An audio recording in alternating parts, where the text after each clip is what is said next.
तो आप सितंबर के महीने को अपने लिए किस प्रकार से प्लान कर सकते हैं। यहाँ पे हम बात कर रहे हैं कन्या लगन वालों के लिए। कन्या लगन वालों के लिए सितंबर का अगर हम गोचर अप्लाई करेंगे आपके लगन कुंडली में, तो कुछ इस प्रकार से आपको आपका लगन कुंडली में गोचर देखने को मिलेगा, जहां पर आपको ये जो प्लेसमेंट नजर आ रही है, ये मंथ के मध्य में कुछ प्लेसमेंट में यहाँ चेंज भी हो सकता है। तो सबसे पहले हमारे लिए हमारा जो गोचर है ग्रहों का, वो सबसे ज़्यादा इंपॉर्टेंट हो जाता है। हम उसकी बात कर लेते हैं, उसके बाद इस कुंडली की प्लेसमेंट के हिसाब से हम आगे बढ़ेंगे। देखिए, गोचर में जहाँ तक बात है, सबसे पहले सूर्य की बात करेंगे। सूर्य 16 सितंबर तक सिंह राशि में रहेंगे। इसके बाद ये 16 सितंबर के बाद से कन्या राशि में प्रवेश कर जाएंगे। बुध का गोचर 4 सितंबर से सिंह राशि में होगा और 23 सितंबर से ये कन्या राशि में प्रवेश कर जाएंगे। शुक्र का गोचर 18 सितंबर तक कन्या राशि में होगा। इसके बाद ये तुला राशि में प्रवेश करेंगे। मंगल का गोचर मिथुन में होगा। गुरु वृषभ राशि में गोचर करेंगे। शनि अभी कुंभ में गोचर कर रहे हैं और शनि वक्री स्थिति में है। इसके साथ साथ अगर हम देखेंगे चंद्रमा को, तो चंद्रमा 1 सितंबर को हमें सिंह राशि में देखने को मिलेंगे। अभी राहु मीन में गोचर कर रहे हैं और केतु कन्या राशि में। तो राहु और केतु के गोचर में फिलहाल कोई भी बदलाव नहीं हो रहा है। और अब हम देख लेते हैं आपको जो इस गोचर का जो परिणाम है वास्तव में वो किस प्रकार से मिलने वाला है। तो यहाँ पे हम सबसे पहले फोकस करेंगे लग्नेश पर। लग्नेश आपके बुध बनते हैं। बुध आपके चार्ट में 10th लॉर्ड भी हैं। बुध की स्थिति फिलहाल आपके 12वें भाव में रहने वाली है, जहां पर वो सिंह राशि में सूर्य के साथ स्थित हैं। बुध की ये स्थिति की वजह से आपको अगर आपका प्रोफेशन से संबंधित कोई काम है विदेश से रिलेटेड, तो आप उसे कर सकते हैं। आप इस समय विदेश यात्रा कर सकते हैं, कोई क्रिएटिव वर्क कर सकते हैं। इसके साथ साथ इस समय आपके थोड़े खर्चे बढ़ने के चांसेस हैं। यहाँ बुध के स्थित होते हुए आप कोई बहुत ही हाईली ऐसा काम करेंगे जो काफ़ी इमेजिनेटिव है, या जिसमें अपनी खुद की स्किल्स आपको ज़्यादा से ज़्यादा प्रयोग करनी पड़ रही है। ऐसे काम में आपको सफलता मिल सकती है। यहाँ पर आपका बुध थोड़ा सा कॉन्फिडेंस जरूर कम करेगा, लेकिन अगर आपका ऐसा कोई बिजनेस भी है जो विदेश से कनेक्टेड है, तो उस बिजनेस में भी आपको अच्छी सफलता यहाँ मिल सकती है। बुध अब 10th लॉर्ड है। 10th लॉर्ड होते हुए जब बुध इस प्रकार की स्थिति में होंगे, आप अगर कोई भी इंटरव्यू वगैरह देने जा रहे हैं तो थोड़ी सावधानी जरूर बरतेंगे। हो सकता है आपको इंटरव्यू में सक्सेस ना मिले। तो यहाँ पे आपकी जुबान फिसलना या अपनी वाणी को लेकर कोई ना कोई प्रॉब्लम जरूर आ सकती है, अगर आपके चार्ट में बुध थोड़ा कमजोर स्थिति में है तो। अब बुध क्योंकि यहाँ सूर्य के साथ रहने वाले हैं, ऐसे में आप कोई भी प्रकार का ऐसा काम करेंगे जहां पर आप कुछ लिख रहे हैं, अपने मन की भावनाओं को व्यक्त कर रहे हैं, अपने विचारों को व्यक्त कर रहे हैं, ऐसे मामलों में आपको जरूर सफलता मिल सकती है। अब यहाँ पे अगर हम देखेंगे तो बुध का गोचर फिर चेंज होगा और बुध आपके लगन में आ जाएंगे।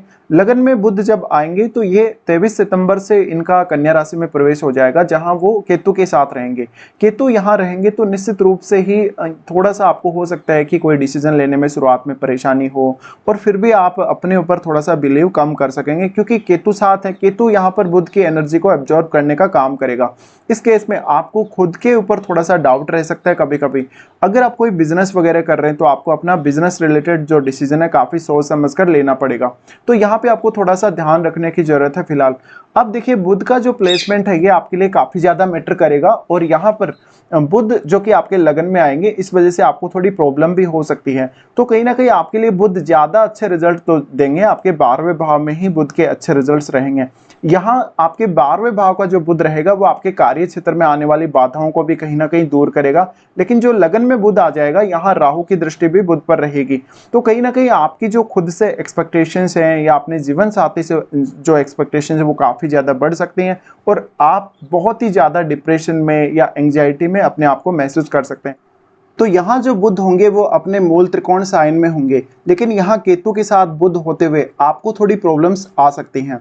अब देखिए, आपको कहीं ना कहीं खुद को लेकर भी कुछ ऐसी भ्रांतियां या कुछ ऐसे भ्रम हो सकते हैं, जहां पर आप बहुत ज़्यादा या तो डेडिकेटेड महसूस नहीं करेंगे या बहुत ही ज़्यादा फोकस्ड महसूस नहीं कर सकेंगे। हालांकि बुध यहाँ मजबूत जरूर होंगे, क्योंकि वो अपने मूल त्रिकोण राशि में होंगे और अपने सबसे पसंदीदा घर में होंगे। अब यहाँ पे कहीं ना कहीं आपकी जो रेपुटेशन है, आपका जो मान सम्मान है, आपकी जो सोशली जो पॉपुलैरिटी है, वो थोड़ी सी प्रभावित हो सकती है बुध के यहाँ आने की वजह से। और आप कभी कभी राहु की दृष्टि होने से थोड़ा भ्रम का शिकार भी यहाँ हो सकते हैं। उसके बाद हम देखेंगे यहाँ शुक्र को। शुक्र जो कि आपके दूसरे भाव के स्वामी और आपके 9th हाउस के स्वामी बनते हैं। शुक्र का गोचर आपके फिलहाल लगन में ही होगा। लगन में शुक्र केतु के साथ स्थित रहेंगे, तो 18 सितंबर तक इनकी ये स्थिति रहेगी केतु के साथ। यहाँ आपको आपके जीवन साथी के साथ कुछ प्रॉब्लम्स आ सकती हैं। शुक्र के यहाँ रहते हुए आपको कोई लंबी दूरी की यात्रा करनी पड़ सकती है।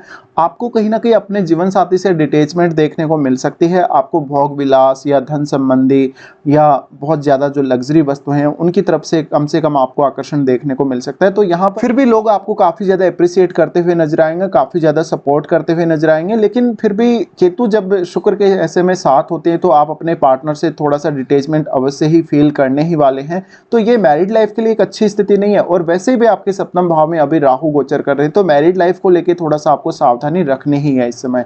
अब शुक्र यहाँ से जब अपना राशि परिवर्तन कर लेंगे, तो वो अपनी खुद की राशि तुला में स्थित होंगे। हाँ, तुला का जो शुक्र रहेगा, ये आपके लिए बहुत ही बेहतरीन स्थिति रहेगी शुक्र की। शुक्र के यहाँ आते ही आपको कोई ना कोई कहीं न कहीं से कोई इनकम सोर्स मिल सकता है, या कोई बड़ा धन लाभ आपको हो सकता है इस समय में। शुक्र की इस स्थिति की वजह से वास्तव में आप अपने घरेलू जीवन को लेकर ज़्यादा से ज़्यादा सीरियस होंगे, और थोड़ा-सा ज़्यादा पैसा स्पेंड कर सकेंगे अपनी लाइफ़स्टाइल पर। शुक्र के यहाँ स्थित होते हुए आप वाणी के माध्यम से किसी भी प्रकार की क्रिएटिव वर्क अगर करने वाले हैं, तो उसमें आपको ज़रूर सफलता मिल सकती है। शुक्र का दृष्टि फिर आपके 8वें भाव पे रहेगा, जहाँ किसी के साथ आपका कोई सीक्रेट रिलेशनशिप बनने के भी चांसेस रहेंगे। बट आपको धन संबंधी, संपत्ति संबंधी काफ़ी ज़्यादा फायदा यहाँ शुक्र देने वाले हैं। इसके साथ-साथ आप किसी महँगे होटल या कोई बहुत लग्ज़री होटल में कोई ऐसे खान-पान के लिए जा सकते हैं, कोई पार्टी वगैरह कर सकते हैं, तो फैमिली के साथ मिलकर एक अच्छी पार्टी का आयोजन इस समय आप कर सकेंगे। शुक्र उसके बाद आपके दूसरे भाव में जो कि रहेंगे, और इस मंथ में फिर बाकी बचे समय में शुक्र का गोचर यहीं रहेगा, क्योंकि 18 सितंबर से वो तुला में आएँगे, तो लगभग पूरे महीने ही वो तुला में गोचर करते रहेंगे। इसके बाद हम बात करेंगे मंगल के बारे में। मंगल आपकी कुंडली में तीसरे भाव और 8वें भाव के स्वामी बनते हैं। मंगल अब आपके 10वें भाव में गोचर कर रहे हैं इस मंथ में। 10वें भाव में इनका गोचर आपके लिए बहुत ही ज़्यादा महत्वपूर्ण हो जाता है, क्योंकि तीसरे भाव के स्वामी हैं और 8वें के भी स्वामी हैं। ऐसे में तीसरे भाव के स्वामी होने की वजह से मंगल यहाँ पर आपको ज़्यादा से ज़्यादा सपोर्ट करते हुए नजर आएंगे आपके कार्य क्षेत्र में। तो अब आप बहुत ही ज़्यादा डेडिकेटेड होकर, बहुत ही ज़्यादा फोकस्ड होकर अपने काम पर ध्यान दे सकेंगे और अपने काम को आगे बढ़ा सकेंगे। मंगल की ये स्थिति की वजह से आपको आपके बॉस या अपने कलीग्स के साथ थोड़ी प्रॉब्लम्स जरूर झेलने को मिलेंगी। मंगल का यहाँ होना वास्तव में आपको किसी ना किसी पर्टिकुलर टारगेट का पीछा करते हुए देखेगा। तो हो सकता है आप कोई ना कोई ऐसा अपना एम डिसाइड करके या कोई ना कोई टारगेट बना के काम कर रहे हो, और अगर आप ऐसा करते हैं तो आपके लिए उस पर्टिकुलर टारगेट को हासिल करना भी काफ़ी ज़्यादा आसान हो जाएगा।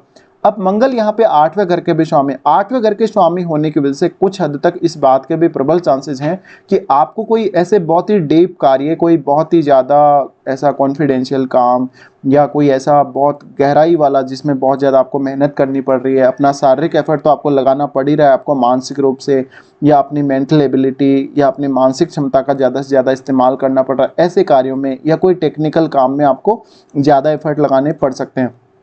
तो ऐसे कार्यों में मंगल आपको सफलता दे सकते हैं, बट ऐसा मंगल वास्तव में आपको कैरियर में काफ़ी तेज़ी से आगे बढ़ाने वाला होगा। आपको अपने कैरियर को लेकर थोड़ा पेशेंस कम रहेगा। मंगल का दृष्टि आपके लगन पे रहेगा, जहां पर वो शुक्र को एस्पेक्ट करेंगे और केतु को भी एस्पेक्ट करेंगे। ऐसी कंडीशन में आपको थोड़ा यहाँ ध्यान रखना होगा, आप बहुत ज़्यादा उग्र ना हो, अपना व्यवहार ठीक रखें तो बेहतर रहेगा। इसके साथ साथ मेनली आपका जो फोकस है आपके कैरियर पर रहने वाला है इस मंथ में।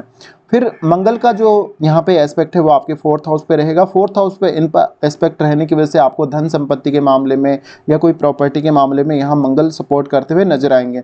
मंगल का दृष्टि उसके बाद आपके 5th हाउस पे रहेगा। 5th हाउस पे इनका जो दृष्टि रहेगा ये आपके लिए बहुत ही ज़्यादा इंपॉर्टेंट रहने वाला है, क्योंकि मंगल यहाँ जब भी एस्पेक्ट करेंगे तो आपके मानसिक रूप से जो प्रवृत्ति है आपकी उसको काफ़ी तीव्र करेंगे, आपको मानसिक रूप से ताकत देंगे, डेडिकेशन देंगे ज़्यादा से ज़्यादा, और जल्दी डिसीजन लेने की क्षमता आपको देंगे। लेकिन यहाँ पर आप बहुत ही ज़्यादा अगर जल्दबाज भी बनते हैं तो आपको बहुत ज़्यादा नुकसान होने की संभावना बनेगी। एस्पेक्ट की वजह से आपको अपनी संतान के साथ रिलेशंस खराब होते हुए जरूर देखने को मिल सकते हैं। आपकी लव लाइफ थोड़ी सी डिस्टर्ब रह सकती है, और आप एक बहुत ही गुस्सैल व्यक्ति के रूप में कभी कभी ऐसे में नजर आ सकते हैं। आप किसी भी काम के लिए जब प्लानिंग करेंगे तो आपको बहुत ही ज़्यादा धैर्य के साथ प्लानिंग करना जरूरी रहेगा।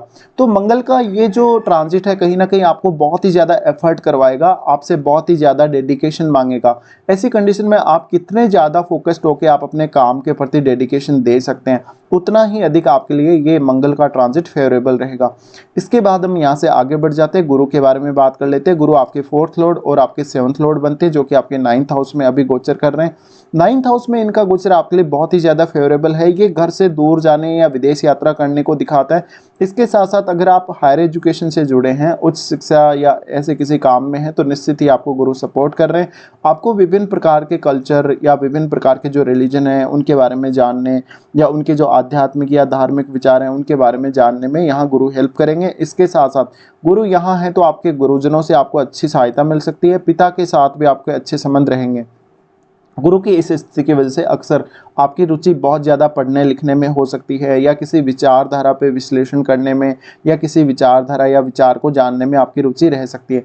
तो यहाँ मेनली आपका उद्देश्य गुरु का जो गोचर हो रहा है उससे ज्ञान प्राप्ति का होना चाहिए। गुरु का दृष्टि आपके लगन पर रहेगा। लगन पर दृष्टि ये बेहद खास है यहाँ पे, क्योंकि केतु को गुरु एस्पेक्ट कर रहे हैं। ऐसे में आपका ध्यान साधना या ऐसे कार्यों में रुचि रह सकती है। आध्यात्मिक या धार्मिक कार्यों में आप ज़्यादा से ज़्यादा इंटरेस्ट ले सकते हैं।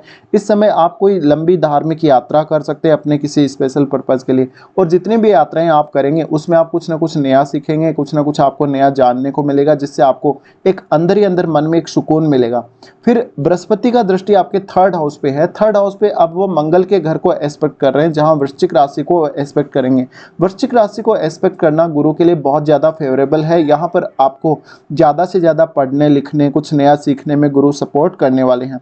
अब गुरु क्योंकि 4th लॉर्ड है और आपके 7th लॉर्ड है, ऐसे में अगर आपका फॉरेन से कनेक्टेड या किसी दूसरे स्टेट से रिलेटेड कोई बिजनेस है तो ऐसे में गुरु आपको ज़्यादा से ज़्यादा सपोर्ट कर सकते हैं। गुरु का फिर दृष्टि आपके 5th हाउस पे, 5th हाउस पे क्योंकि अब मंगल का भी दृष्टि पड़ रहा है, तो अब गुरु यहाँ पर काफ़ी अच्छे से इस हाउस को एस्पेक्ट कर रहे हैं और ये इनके लिए अपना नीच का घर है। तो कहीं ना कहीं इन दोनों ही ग्रहों का यहाँ एस्पेक्ट है। ऐसे में गुरु आपके पूर्ण रूप से ज्ञान को उपयोग करने के लिए आपको तत्पर करेंगे। आपको गुरु इस प्रकार से सपोर्ट करेंगे कि आपको जो भी ज्ञान है, जितना आपका विवेक है, जितनी आपकी क्षमताएं हैं, उनको आप सही तरीके से यूज़ कर सकें और उनका सही इस्तेमाल भी कर सकें पॉजिटिव तरीके से। पर मंगल का जो दृष्टि है उसकी वजह से कभी कभी आप इस समय कोई भी निर्णय लेते समय या कोई भी काम करते समय थोड़ी ज़्यादा जल्दबाजी कर सकते हैं। ये थोड़ा सा आपके लिए फ्रस्ट्रेशन का भी कारण बन सकता है यहाँ पर। तो गुरु का जो दृष्टि है वो इस प्रकार से आपके लिए काम करेगा। फिर हम देख लेते हैं शनि को। शनि जो कि आपके 5th लॉर्ड और आपके 6th लॉर्ड हैं। शनि 6th हाउस में अभी गोचर कर रहे हैं वक्री होकर। हालांकि अब शनि वक्री हो चुके हैं तो ऐसे में आपको बहुत ज़्यादा हार्डवर्क या मेहनत करने की आवश्यकता नहीं पड़ेगी, लेकिन अपने बॉस के साथ और अपने कलीग्स के साथ इस मंथ में आपके थोड़े संबंध खराब रह सकते हैं। आप अपना जो आपका वर्क प्लेस है उसको चेंज करने के बारे में अभी विचार कर सकते हैं। शनि के यहाँ स्थित होते हुए थोड़ा सा आपको प्रॉब्लम रहेगा। हो सकता है कि आपके पीछे से कोई षड्यंत्र चल रहा हो, आपके बॉस या आपके कलीग्स आपको परेशान कर रहे हो किसी न किसी बात को लेकर, या आपके ऊपर बहुत ज़्यादा जिम्मेदारियां डाल दी गई हो, तो आप थोड़ा सा काम अभी स्लो ही कर सकेंगे। अब शनि यहाँ से आपके 8वें भाव को एस्पेक्ट कर रहे हैं, जहाँ वो मंगल के घर को एस्पेक्ट करेंगे। अब यहाँ मंगल क्योंकि 10वें घर में स्थित हैं और कर्म कारक शनि जब इनके हाउस 8वें हाउस को जब एस्पेक्ट कर रहे हैं, ऐसी कंडीशन में आपको कुछ नया सीखने, नया जानने में मदद मिल सकती है। आपको कोई रिसर्च पर्पस या कोई अपने लिए कोई इनकम सोर्स खोजने में मदद मिल सकती है। शनि की ये दृष्टि आपको उतना अधिक नुकसान नहीं करेगी। शनि फिर आपके 12वें भाव को भी एस्पेक्ट कर रहे हैं, जहां शनि आपके किसी काम के पर्पज से आपकी लंबी दूरी की यात्रा को दिखाते हैं। इवन आपकी विदेश यात्रा भी हो सकती है। अब शनि उसके बाद आपके सबसे इंपॉर्टेंट हाउस आपके 3rd हाउस को एस्पेक्ट करेंगे, जहां शनि आपको ज़्यादा से ज़्यादा मेहनत करने के लिए या डेडिकेशन रखने के लिए प्रवृत्त करेंगे। इसके साथ साथ भाई बहनों के साथ थोड़ा बहुत मनमुटाव होने के भी आपके चांसेस बनेंगे। उसके बाद हम यहाँ आगे बढ़ जाते हैं। हमने यहाँ पे बात की गुरु के बारे में, मंगल के बारे में, और अब हम बात कर लेते हैं चंद्रमा और सूर्य के बारे में। सबसे पहले अगर चंद्रमा के बारे में बात करेंगे तो चंद्रमा का गोचर फिलहाल आपके 12वें भाव में है। शुरुआत में 12वें भाव में लगभग इनका गोचर 3 दिन तक के लिए रहेगा। 3 दिन तक ये इनकी स्थिति आपको बहुत ज़्यादा फेवर करेगी। इस समय आपको कोई भी ऐसा काम करना जिसमें अपनी खुद की स्किल्स काम में लेनी है, अपनी इमेजिनेटिव स्किल्स काम में लेनी है, अपनी मानसिक क्षमता अगर आपको काम में लेनी है, तो ऐसे में यहाँ चंद्रमा आपको बहुत बेहतरीन तरीके से सपोर्ट करेंगे। चंद्रमा यहाँ पर उसके बाद लगभग शुरुआती 3 दिन के बाद चेंज होंगे और 3 दिन के बाद चेंज होकर चंद्रमा का जो गोचर होगा वो आपके लगन में होगा। लगन में इनका गोचर होने की वजह से यहाँ आपको चंद्रमा कुल मिलाकर एक अच्छी आध्यात्मिक प्रवृत्ति देंगे, खुद पर फोकस होने के लिए प्रेरित करेंगे, और चंद्रमा यहाँ शुक्र के साथ भी रहेंगे तो थोड़ा सा आपको क्रिएटिव काम में भी मदद मिल सकती है। अब चंद्रमा क्योंकि 11वें भाव के लॉर्ड हैं, 11वें भाव के लॉर्ड होकर जब वो इस प्रकार से आपके लगन में स्थित होंगे गोचर में, तो थोड़ा सा आपको मनी माइंडेड बना सकते हैं। आप दूसरों की हेल्प करने के लिए भी उतने ही ज्यादा तत्पर रहेंगे यहाँ पर। तो चंद्रमा का ये जो गोचर होगा थोड़ा सा आपको इमोशनल करेगा और आपको थोड़ा सा अपने ऊपर फोकस्ड रहने के लिए प्रेरित करेगा। फिर चंद्रमा आपके दूसरे भाव में प्रवेश करेंगे, दूसरे भाव में इनका प्रवेश आपके लिए बेहद ही अच्छा रहेगा। इस समय आपको धन का कोई बड़ा फायदा हो सकता है या आपको कोई नया इनकम सोर्स मिल सकता है। तीसरे भाव में चंद्रमा उसके बाद प्रवेश करेंगे जहां वो नीच की स्थिति में होंगे। आपको अपने भाई बहनों के साथ या अपने रिलेटिव्स के साथ उतने अच्छे रिलेशंस नहीं देखने को मिलेंगे, यहाँ थोड़ी सी आपको चंद्रमा प्रॉब्लम करेंगे। इसके साथ साथ आप कोई भी डिसीजन जब लेने जा रहे तो आपका मन उतने अच्छे से काम नहीं करेगा या किसी न किसी काम से आप बहुत ज़्यादा बोर हो जाएंगे, आपका मन ठीक से किसी भी काम में नहीं लगेगा। यहाँ आपको थोड़ा सा ध्यान रखना पड़ेगा। उसके बाद हम सूर्य के बारे में बात कर लेते हैं। सूर्य आपके 12वें भाव में ही गोचर करने वाले हैं। 16 सितंबर तक इनका गोचर आपके 12वें भाव में रहेगा जहाँ सूर्य अपने खुद के घर में होंगे। निश्चित रूप से यहाँ सूर्य काफी ज्यादा स्ट्रांग होंगे। अब उन लोगों को यहाँ ज्यादा फायदा है जो लोग ऑलरेडी विदेश में रह रहे हैं या कोई बहुत बड़ा क्रिएटिव वर्क कर रहे हैं। यहाँ सूर्य के होते हुए आप 12वें भाव को भी बहुत अच्छे से एक्सप्लोर कर सकेंगे। 12वें भाव से संबंधित जितने भी विषय हैं उनके बारे में आप ज़्यादा से ज़्यादा जान सकेंगे, उनके बारे में आप जानकारी प्राप्त कर सकेंगे, आध्यात्म के बारे में आपको रुचि रहेगी। इसके अलावा आप अपने थोड़े जो खर्चे होंगे उनको जरूर यहाँ पर मैनेज करके चलें तो बेहतर रहेगा। अब क्योंकि सूर्य अपने ही हाउस के लॉर्ड हैं, ऐसे में यहाँ पर सूर्य जो है वो चंद्रमा पर और बुध पर अपना प्रभाव जरूर डालेंगे। ऐसी कंडीशन में वो बुध को भी बहुत ज़्यादा प्रभावित कर रहे हैं। तो सूर्य बुध का यहाँ साथ आना, जो भी लोग विदेश में रह रहे हैं उनके लिए ये बुधादित्य योग की तरह काम कर रहा है। इस वजह से आपको फॉरेन से अच्छी खासी इनकम हो सकती है। अगर आप फॉरेन में रहते हुए अपना जॉब वगैरह या कुछ चेंज कर रहे हैं प्रोफेशनली, तो आपके लिए वो बहुत ज़्यादा फेवरेबल रह सकता है। फिर सूर्य यहाँ से देखेंगे आपके 6th हाउस को, जहाँ पर वो शनि, वक्री शनि पर दृष्टि डालेंगे। वक्री शनि पर सूर्य का दृष्टि रहेगा। यहाँ पर कुछ हद तक शनि आपके जो जीवन में बाधाएं आ रही हैं, चाहे धन को लेकर, संपत्ति को लेकर या कोई लीगल इश्यूज आ रहे हैं, उनको कहीं ना कहीं सूर्य यहाँ दूर करने का काम करेंगे और आपको जो आपकी परेशानियां हैं, जो आपकी समस्याएं हैं, उनसे लड़ने के लिए एक अच्छी शक्ति देंगे। सूर्य उसके बाद यहाँ से राशि परिवर्तन करेंगे, कन्या राशि में आ जाएंगे। कन्या राशि में इनका ये गोचर 16 सितंबर के बाद होगा। 16 सितंबर के बाद कहीं ना कहीं आपका ईगो बहुत ज़्यादा बढ़ जाएगा, आप में एनर्जी बहुत ज़्यादा आ जाएगी, ये आपके रिलेशनशिप के लिए अच्छा नहीं है। इसके साथ साथ कभी कभी आप बहुत ज़्यादा गुस्सा करने लगेंगे, लड़ाई झगड़ा करने लगेंगे, तो ये स्थिति उतनी अच्छी नहीं कही जा सकती। इससे आपके बहुत सारे रिलेशंस बिगड़ सकते हैं, इवन जीवन साथी के साथ भी आपके रिलेशंस बिगड़ सकते हैं और ये बहुत ही ज़्यादा आपको कहीं ना कहीं डोमिनेटिंग बना देगा। तो इससे किसी भी व्यक्ति के साथ आप अगर कन्वर्सेशन में जाते हैं, बातचीत करते हैं या किसी भी मुद्दे पर डिस्कस करते हैं, तो थोड़ा सा आप अपना प्रभाव दूसरे सामने वाले व्यक्ति पर ज़्यादा रखेंगे। तो यहाँ पर हमने सभी ग्रहों के बारे में अभी बात की। राहु और केतु के बारे में अभी हम कोई चर्चा नहीं करने वाले यहाँ पर। इसके बाद हम बात कर लेते हैं यहाँ पर कौन कौन से अच्छे दिन और कौन कौन से खराब दिन आप लोगों के लिए इस मंथ में आने वाले। सबसे पहले अच्छे दिनों की ही बात करेंगे। अच्छे दिनों में आपके लिए 6 से 8 तारीख तक, फिर 11 से 13 और 22 से 28 तारीख तक ये दिन बेहद खास है। अगर आपका कोई भी काम नहीं बन रहा, किसी भी काम में आपको बहुत ज़्यादा मेहनत करनी पड़ रही है, हार्डवर्क करना पड़ रहा है, तो आप उन कामों को इन दिनों में प्लान अवश्य कर सकते हो। इसके बाद हम देखेंगे कौन कौन से खराब दिन है जो आपको थोड़ा सा परेशान कर सकते हैं। चंद्रमा का गोचर जब कुंभ राशि में होगा 16 और 17 तारीख को, तो ये समय आपके लिए उतना अच्छा साबित नहीं होगा। इस समय आपको ज़रूरत से ज़्यादा मेहनत करनी पड़ सकती है, किसी के साथ आपका कोई विवाद हो सकता है या धन को लेकर कुछ समस्याएं हो सकते हैं। चंद्रमा का गोचर जब मेष राशि में होगा 20 और 21 को, ये आपके लिए बहुत ज़्यादा स्ट्रेसफुल समय रहेगा। 20 और 21 को कोई भी बड़ा डिसीजन लेना हो तो आपको स्ट्रेस ज़्यादा रहने की वजह से आप गलत कर सकते हैं अपना डिसीजन। इसके साथ साथ मानसिक रूप से आप थोड़े से दुखी रहेंगे। धन संबंधी स्थितियों में 20 और 21 को कोई बहुत बड़ा परिवर्तन आपके आ सकता है। चंद्रमा का गोचर जब लियो में होगा, सिंह राशि में, तो ये 1 से 3 तक की इनकी स्थिति बनेगी जहां वो 12वें भाव में रहेंगे। यहाँ पर आपको धन का नुकसान होना, आपसे कोई बहुत बड़ा गलत डिसीजन होना, इन सब में आपको नुकसान होगा, लेकिन कहीं ना कहीं कुछ क्रिएटिव वर्क करने में आपको जरूर मदद मिल सकती है। तो ये आपके लिए कुछ खराब दिन थे और कुछ अच्छे दिन भी। फिलहाल हम पूरा डिस्कशन कर चुके हैं। फिलहाल वीडियो देखने के लिए धन्यवाद।